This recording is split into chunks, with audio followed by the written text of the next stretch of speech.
Ang Los Angeles Lakers narrowly avoid elimination noong Sunday, ngunit ang kanilang trabaho ay nagsisimula pa lamang sa seryeng ito. Inihayag ni James ang mindset ng kanyang team para sa natitirang bahagi ng serye at they would only take it one game at a time. Tinapos ni LeBron ang laro na may 30 points, 5 rebound at 4 na assist sa loob ng 39 na minuto. Siya ang nangungunang scorer para sa kanyang team at set the tone para sa kanila ng offensively with his aggressive play buong magdamag. Bagamat malayo ito sa seamless win para sa Lakers, sa wakas ay naisara na nila ang deal at napanatili ang kanilang double-digit na lead sa second half.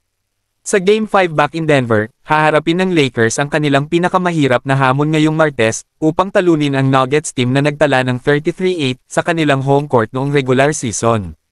Matapos maranasan ang kanilang unang pagkatalo sa playoffs, ang Nuggets ay malamang na hindi hahayaan ang isa pang laro na dumaan sa kanilang mga daliri at sila ay maglalaro ng may matinding intensidad upang i-close out the series in 5 games.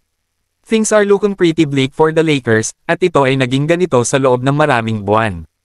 Kahit na sa gitna ng ilang kahangahangang panalo, hindi nakapasok ang koponan sa top 6 sa standing at hindi rin sila malayong mawala sa postseason. Katatapos lang ng Western Conference at ang mga bagong koponan tulad ng Timberwolves at Oklahoma City Thunder ay taking control of the West for themselves. At bagamat maliwanag na ang Lakers ay walang sapat para mag-compete sa mga teams na ito, hindi nito napigilan si LeBron na fighting with everything he has on the court. Pagdating sa mga imposibleng comebacks, si LeBron James ay uniquely qualified to lead the charge.